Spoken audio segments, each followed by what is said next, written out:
할렐루야. 이 시간 함께한 여러분 머리마다 하나님의 크신 은총이 늘 폭포수처럼 쏟아지기를 주의 이름으로 축복합니다. 오늘 그간 우리 그리스도인들이 극복해야 될 것에 관해서 말씀을 시리즈로 계속 전해드렸는데요. 지난주간에 제가 기도하는 중에 주께서 저에게 전하라고 감동하신 말씀이 있어서 그간 전했던 시리즈 말씀을 잠시 접어두고 오늘 우리가 들어야 할 말씀에 한번 잠시 집중할 수 있었으면 좋겠습니다. 오늘 이때와 같은 성도라는 제목으로 말씀을 전할 텐데요. 오늘 본문이 담긴 사무엘하 15장 16장 말씀은 우리 드림교를 이곳에 개척하면서 저를 위로하시고 나머지 인생을 살면서 제가 꼭 알아야 하고 또 놓치지 말아야 할 것이 무엇인지 그 깨달음을 주고자 제게 주신 인생 말씀이라 할 수 있어요. 그 가운데서 오늘 우리가 읽은 본문은 아버지 다윗의 왕권을 빼앗고 이스라엘 왕이 되려고 아들 압살롬이 반역을 일으키자 이를 다윗이 알고 급하게 운신하는 과정에서 다윗의 위로요 힘이 되어줬던 이때라는 충성된 종에 관한 말씀이에요. 방금 말씀드린 대로 다윗 이 세 아들 압살롬이 셋째 아들이죠. 이 압살롬이 자기 아버지 다윗의 왕자를 빼앗고자 반역을 일으켰어요. 근데 이 셋째 아들 압살롬을 14장 15절 말씀을 보면 PPT 보여주시고요. 잘생기고 키도 크고 힘도 세고 요즘으로 치면 굉장한 훈남이었던 것 같습니다. 성경이 뭐라 합니까? 이스라엘 가운데 아름다움으로 치면 크게 칭찬받을 자가 없다 그러잖아요. 최고로 칭찬받을 만한 외모로 치면 1등이라는 거예요. 1등. 바닥에서 정수리까지 어디 하나 흠잡을 데 없을 만큼 빼어난 외모를 갖고 있던 훈남 중에 훈남이 바로 압살롬이었다 그 말입니다. 그런데요, 이 자기 친누나가 친누이가 다 동생인데 친여동생이죠. 다말이잖아요. 다말을 농락한 이복형 암논을 잔인하게 명예살인해버리지 않습니까? 이런 것을 보면 마음속에 분노를 꼭꼭 담아뒀다가 정해뒀다가 계획적으로 음모를 꾸미고 가차없이 보복함으로써 그 분노를 폭발적으로 표출하는 그 모습을 봤을 때, 또 사람들의 비판이나 거절 이런 것을 잘 처리하지 못하는 것을 봤을 때 다분히 멜랑콜리형의 어떤 우울증 기질의 사람이 분명히 아닌가 싶어요. 그래서 이 이복형 암논을 명예살인한 후에 5년간 아버지 다윗을 보지를 못하잖아요. 앞에 나가지 못하고 다윗이 이렇게 불러들이지 않아요. 계속 이 거절을 당한단 말이죠. 이렇게 계속 거절을 당하다 이 압살롬이 그 거절감을 제대로 처리하지 못해가지고 반역을 일으키지 않았나 이런 추정을 해볼 수가 있단 말입니다. 하여튼 이런 압살롬이 아버지 다윗의 왕권을 강제로 뺏어서 이스라엘 왕이 되고자 수년간 주도면밀하게 반역을 준비했고 아버지 다윗은 전혀 이것을 알아주지 못하죠. 그러던 어느 날 다윗이 전혀 예상하지 못한 날에 이 압살롬이 반역의 무리들과 함께 다윗성을 공격해 들어옵니다. 다윗의 입장에 봤을 때는 마른하게 날벼락 치는 일인지라 반역을 진압할 새도 없이 그저 36개 준행남 의식처를 찾아서 도망칠 수밖에 없는 신세가 됐단 말이에요. 그럴 수밖에 없어요. 황당무계한 일이 벌어졌으니까요. 게다가 이 아들의 배신과 괘씸함에 비통한 마음을 가눌 길이 없어서 기가 막혀 했을 겁니다. 이게 무슨 일인가 싶기도 하고 멘붕이 와서 정신이 없었을 거예요. 여러분 그렇잖아요. 우리도 갑자기 변한 끝에서 내지는 사지로 몰리게 되면 어떻습니까? 뭘 어떻게 해야 될지도 모르겠고 어디서 또 손대야 될지도 모르겠고 그죠? 우왕좌왕하잖아요. 제정신이 아니게 되잖아요. 아닌가요? 반응이 연거시기 하네.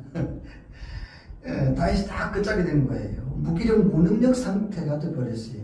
다윗이 그런 처지가 돼버렸어요. 그런데 그런 참담한 상황을 겪고 있는 다윗 앞에 이때라는 사람이 등장을 합니다. 따라합시다. 이때. 예, 이때. 참 재밌는 이름이죠. 이때. 돈 이때, 건물 이때, 여기 이때, 저기 이때, 이런 이때 말고 곁에 선자라는 이름의 뜻을 가지고 있는 사람 이름 이때 이 사람이 다윗 앞에 등장을 해요. 그냥 무작정 도망치는 거 외에 어디로 도망해야 될지도 모르겠고 어떻게 몸을 숨겨야 될지도 모르겠어요. 그 다음 또 뭘 해야 될지 몰라서 쩔쩔매고 있는 이 다윗에게 어디로 가서 몸을 숨겨야 하는지 그 다음은 뭘 해야 하는지를 연결해주는 이때라는 사람이 다윗의 눈에 걸린 거예요. 도저히 이때라는 사람은 이 반역 사건이 터지기 얼마 전에 블레셋 가드라는 곳에서 망명을 해왔던 사람이에요. 앞서 18절 말씀을 보면 왕 앞에서 경호하는 사람들이 600명 정도 되는데 그 많은 사람들 가운데 대부분이 모든 사람들이 블레셋 가드 출신이란 말이에요. 하기 때문에 다윗 앞에 있었던 이 가드 사람이 때는 아마도 다윗을 경호하는 경원 중에 한 사람이 아니었나, 아니면 이제 이 경호를 이끄는 수장이 아닌가 싶어요. 그럼 이때에게 다윗이 이렇게 말하는데 너는 망명한 지 하루밖에 안 되는데 굳이 나랑 같이 갈 이유가 있냐? 없다. 하니까 너는 궁으로 돌아가서 네 목숨을 보존해라 라고 이때를 만류를 합니다. 이리 만류하는 데는 다 그만한 이유가 있어요. 그 이유가 뭐냐면요, 한때 다윗이 악한 영에 사로잡힌 이 사울 왕에게 쫓겨다닐 때 이 블레셋 사람, 특히 가드 사람들이 이 다윗을 보호해 주었거든요. 그러니 인연 덕에 다윗은 이스라엘 왕이 돼서는 자신을 보여주었던 가드 사람들을 자신의 신변을 경호하는 경원으로 대거 발탁을 하고 채용을 합니다. 그리고 나서 그들에게 자신의 몸을 맡기고 의지를 하거든요. 이 다윗이 그래요. 그만큼 가드 사람에 대한 남다른 애정과 신뢰 그리고 믿음, 감사한 마음이 있었기 때문에 가드 사람 이때에게 너는 궁에 있어도 이제 어제 망명했기 때문에, 망명한 지 얼마 안 됐기 때문에 압살롬의 의심을 살 리가 없다. 그 받을 리가 없으니까 굳이 험한 길 따라서 나서지 말라고, 고생하지 말라고, 궁으로 그냥 돌아가라고, 그러면 살 수 있다고, 살고 싶은 마음에서, 그냥 살고 싶은 마음에서 다윗이 따라오지 말라고 만류를 한 거예요.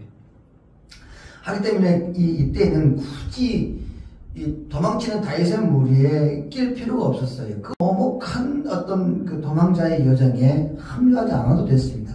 합류하지 않는다고 그 누가 피난할 사람이 없었거든요. 그런데 21절 말씀을 보시면 이때의 반응이 좀 특이합니다. 다릅니다. 어떻게 처신하냐? 같이 한번 읽어볼까요?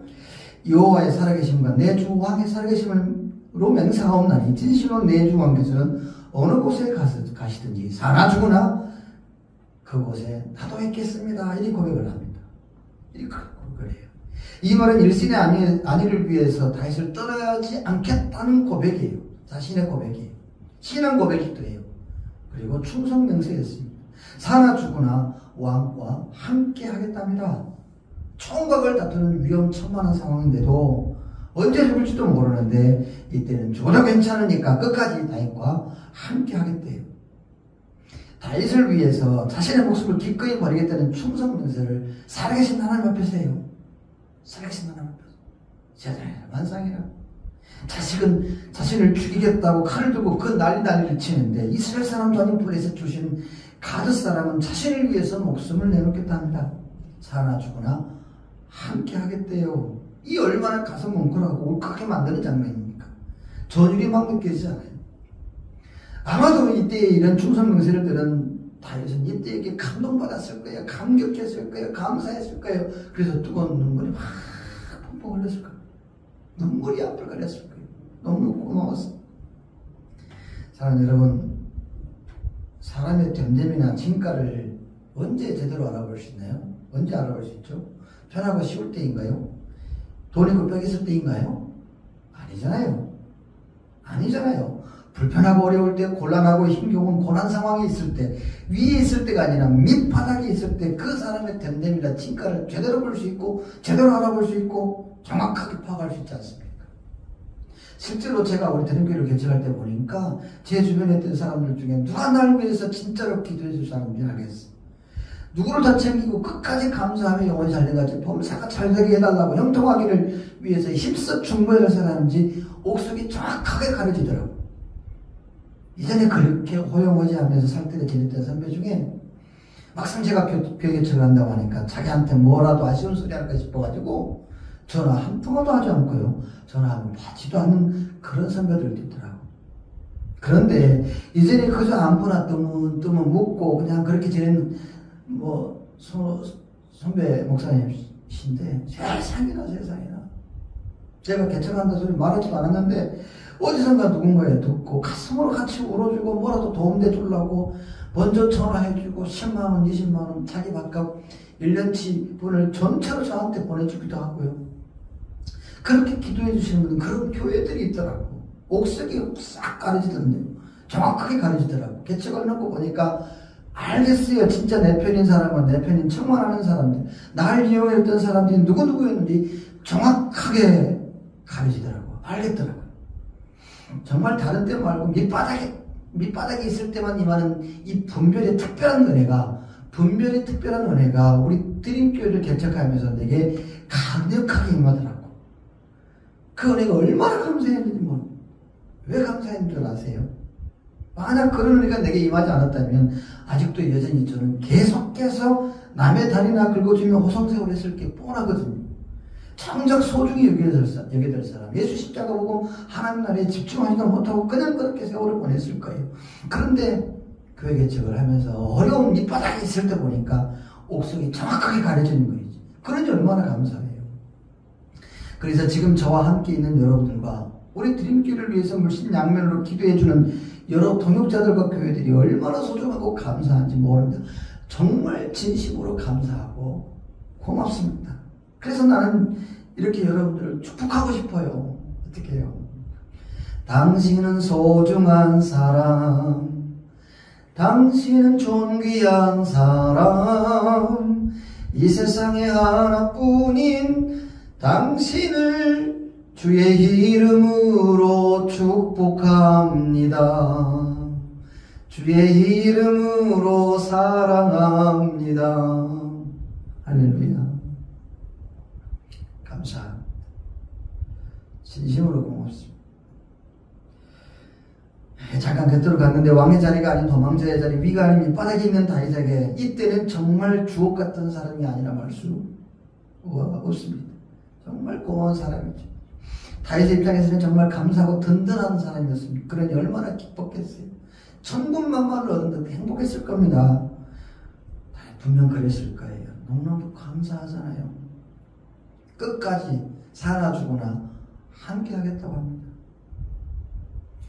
이를 보면서 저는 이런 생각을 해봤어요. 하나님 입장에 봤을 때 나는 어떤 사람일까? 이 대처럼 주님께서 난 네가 있어서 참 감사하고 든든해. 내가 너를 보니까 참 기쁘다. 네가 있어서 나는 정말 행복해. 이런 말씀을 내게 주실 수 있을까? 여러분은 어떠세요? 살아계신 하나님께서 여러분을 두고 봤을 때 여러분을 두고 너는 이때와 같이 충성된 종이야, 나의 종이야, 나의 사람이야, 네가 있어서 참 고마워, 감사해, 내가 든든해, 그래서 행복해. 이런 말씀을 주실 수 있을까요? 주실 것 같으면 슬쩍 고개 한번 끄덕. 바로 소망기는 나는 저와 여러분이 하나님 입장에 봤을 때 이때와 같은 그런 주의 사람이 되기를 주의 이름으로 축복합니다. 그래서 22절 이하의 말씀처럼 이때가 다윗이 나아가야 할 길, 그리고 그 길을 안전히 나아갈 수 있도록 길잡이하는 그 앞선자가 된 것처럼 저와 여러분이 앞으로 다시 오실 주님을 마중할 때에 뒤에 선자가 아니라 앞에 선자, 그런 길잡이가 되기를 바라고, 앞으로 이루어질 우리 드림교회 모든 사역에서 멀리 선자가 아니라 이때처럼 가까이 곁에 선자가 되어주기를 바랍니다. 주의 선한 삶을 이고 나갈 때 사나 죽거나 이 모든 것이 다 주의 영광을 위한 것임을 당당하게 선포하고 힘써 충성하는 그런 믿음의 천병들이 되어주시기를 주님의 이름으로 축원합니다. 할렐루야. 그러려면 우리가 이 땅에서 믿음의 한 길을 가는 동안 내내 붙들고 실험해야 할 것들이 있단 말이에요. 그게 뭐냐면 바로 그것은 유다서 1장 21절 말씀에서 말씀하고 있는 바와 같이 지극히 거룩한 믿음 위에서 자신을 세우는 것이요, 성령으로 기도하는 것이요, 하나님의 사랑에서 자신을 지키는 것이요, 주가 영생에 이를 때까지 예수 그리스도의 긍휼을 기다리는 것입니다. 시간 관계상 두 가지만 먼저 말씀드리고 다음 주에 계속해서 이어서 말씀을 드려야 할 것 같은데요. 첫 번째로 이때와 같은 성도가 우리가 되기 위해서는 먼저 지극히 거룩한 믿음 위에서 우리를 세워야 한다. 세워야 한다. 이게 무슨 말이냐? 이 말은 다름 아닌 나는 우리 주 예수 그리스도께서 흘리신 십자가 보혈로 주의 삶에 은혜를 입은 자이고 그런 은혜에 빚진 자이고 그 은혜로 말미암아 내가 하나님께로부터 의롭다 여기심을 받아 하늘 영광의 자리에 설만한 자격 있는 하나님의 자녀요, 왕같은 제사장이요, 거룩한 나라요, 약속된 하나님의 기업을 상속받을 하나님의 우사요, 시민권이 하늘에 있는 하나님의 사람이다 라고 하는 자신의 정체성을 확증하고 선명하게 시인하고 선포하는 것이 바로 지극히 거룩한 믿음 위에 자신을 세우는 것이라고 하는 거예요. 다시 말해서 로마서 10장 17 말씀에서 하고 있는 것 같이 사람이 마음으로 믿어 의에 이르고 입술로 시인하여 구원에 이른 것처럼 우리가 구원에 이르기 위해서는 그 거룩한 믿음 위에 우리 자신을 세워야 한다. 다시 말해서 누가 뭐래도 나는 하나님의 사람이라는 것을 확증하고 시인하고 선포할 수 있어야 한다고 하는 거예요. 이해되시면 아멘. 그래서 좋습니다. 여러분 하나님의 사람이시죠? 여러분 하나님의 후사 맞지요? 하나님의 사람이잖아요. 할렐루야. 그렇습니다. 여러분 다시 오실 주님을 마주할 때 뒤에 선자가 아니라 앞에 선자가 될 수 있습니다. 왠줄 아십니까? 다시 오실 주님을 맞이할 앞선자는 하늘의 시민권이 있는 하나님의 사람들에게 주어지는 특별한 권리이자 자격 요건인데 여러분이 지금 하나님의 사람임을 확증해 주셨고 시인하며 선포함으로써 이 특별한 권리를 얻었기 때문입니다. 자격 요건을 잘 갖출 수 있는 통과 의뢰를 하셨기 때문에 그렇습니다. 그래서 다시 오실 주님을 맞이할 때 우리는 주의 선자가 아니라 맨 앞에서 주의 길을 예비한 자가 될 줄 믿습니다. 다음으로 하나님께서 감동하고 감격, 기쁨을 드리는 이때와 같은 성도가 되기 위해서는 성령 안에서 성령으로 기도해야 합니다. 왜냐? 성령 안에서 기도하지 않으면 제 아무리 하나님의 사람이라고 확증하고 입으로 시인하고 선포했다 할지라도 내가 하나님의 사람임을 증명할 이마에 표가 나타나지 않기 때문에 아주 중요합니다. 여러분. 내가 성령으로 기도하지 않으면 내가 이마에 표가, 십자가의 표가 나타나질 않아요. 에스겔서 9장 4절의 말씀 보면 우리 주님께서 심판주로 다시 오실 때에 성도들 이마에 새겨진 표, 곧 십자가 표식을 보시고 구원할 자를 선별하신다 했듯이 우리가 성령 안에서 예수 그리스도의 이름으로 기도할 때만이 주님만이 보실 수 있는 십자가의 표식이 이마에 새겨지기 때문에 그 십자가의 표식이 우리나 시민권이 하늘에 있음을 확인시켜주는 주민등록증과 같은 표식, 십자가 인장이기 때문에 그렇기 때문에 성령 안에서 기도할 때 또렷이 새겨지는 것이 바로 십자가의 인장이기 때문에 성령 안에서 우리는 기도해야 합니다. 기도하기를 쉬지 말아야 합니다. 계속 기도해야 합니다. 계속 뜨겁게 성령으로 기도해야 합니다. 우리가 평생을 두고 우리가 씨름하면서 해결해야 될 아주 중요한 우리의 숙제이죠. 평생을 두고 우리가 씨름해야 될 겁니다. 나는 이 씨름에서 지는 자가 아니라 이기는 자가 되기를 주의로 축복합니다. 이기는 자에게는 하나님의 성전은 새 성전에서 기둥이 된다고 말씀하셨어요. 아멘이십니까? 따라합시다. 성령 안에서 기도하자. 성령으로 기도하자. 할렐루야. 그래서 이 시간 주님 다시 오실 때까지 찬양 부르면서 함께 기도하기를 원합니다. 주님, 주여, 내가 이때와 같은 성도 되기를 원합니다. 이를 위해서 내가 주의 사랑으로 한시도 잊지 않도록 성령님께서 내 안에 강력히 임하여 주시기를 원합니다. 성령님의 내주하심으로 늘 기도하기를 힘쓰겠습니다. 줄기차게 끊임없이 기도하기를 쉬는 자를 범치 않도록 하겠습니다. 고백하면서 함께 기도하며 찬양하기를 원합니다. 할렐루야. 찬양하십시오.